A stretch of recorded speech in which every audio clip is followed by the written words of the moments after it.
Here's a chilling thought. Are high energy prices here to stay?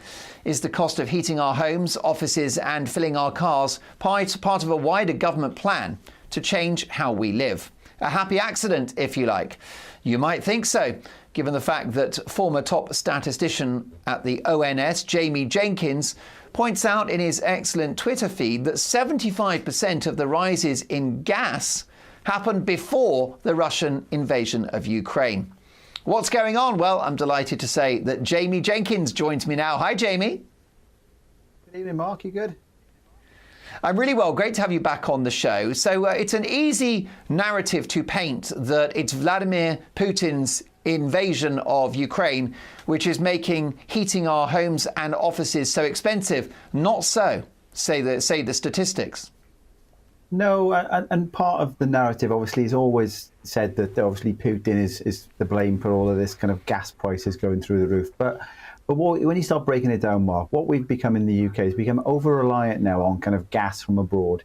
If you go back to the 1980s, just 0.6% of all the electricity in the country came from gas, and now it's up to 40% in 2021. Now, what that means is you've got a double whammy for kind of consumers. You've got to pay to heat your home, and that's using gas, and then the electricity we use, that comes from gas.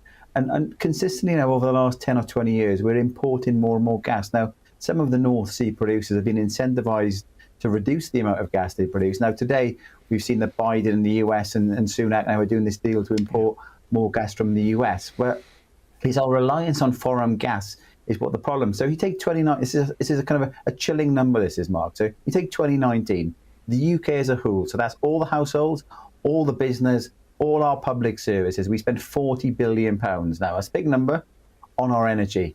In 2022, it's going to go up to £190 billion. That's £150 billion. I'm calling it the great energy robbery. This is literally £150 billion being taken from households, government, basically the taxpayer generally, because the government is supporting a lot of this, going to energy companies, mainly abroad. And the chilling thought, Mark, if you look at the recent OBR data, they look at kind of the outlook over the coming years, and gas prices are never going to fall below what we're paying now. So we are baking this in now for a long term in terms of what we've got to pay. And does this feel like a theme which ties in with last night's show, which is behavioural change and a nudge? We know, don't we, Jamie, that the public were persuaded to give up cigarettes by the million when they got so expensive. Are they trying to do the same with energy? Well, it looks that way. You had Jeremy Hunt in Parliament recently saying that we need to change our behaviour. We need to cut our energy use by 15%. Now, think of a world in the future where 100% of electricity is coming from renewables. Well, you don't need to reduce anything because it's not causing any problem. So why do we need to reduce our energy kind of use? Especially when he was saying this, sat in Parliament, Mark, wearing a shirt. It must have been warm enough for him to wear a shirt. Now, I coach a local football team. I've been out this evening, absolutely freezing out there. It's, people are going to be turning the heating up. When I left, it was 0 degrees in the car. And the thing is, it's just going to be causing a lot of anguish. I think I would like to say to people is, especially if, we know that people die, we talk about excess death, we know that people die from excess death during the winter due to the cold. So if people are cold, put the heating on, worry about the money later if you're worried about that. Do not kind of save and put your life at risk. It's important to keep your homes warm this winter. Quick word on excess deaths. You've done a great public service drawing attention to the shocking number of excess deaths at the moment, higher than during the pandemic. But if it's not COVID, they don't care, do they? How bad are things?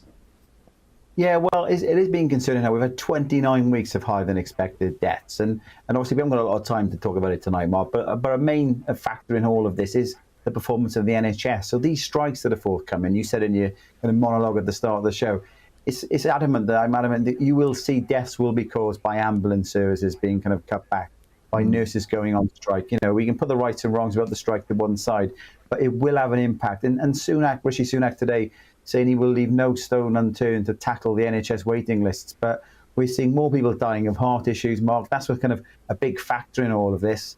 And we've seen a 50% increase in the number of people on waiting lists for heart treatment. We're a first world country, and we are seeing people waiting, 400,000 people over a year waiting on waiting lists. And they're putting targets in now, Mark, to try and get rid of waiting lists for over 18 months and 12 months. They're talking of using the private sector. Now, the ironic thing of all of this, Mark, is it might be better to send some patients abroad to kind of get looked at. And we're a first world country. You know, this is not Great Britain the way the current health system is. Jamie Jenkins is a colossal resource. He crunches the numbers so you don't have to. Give him a follow on Twitter.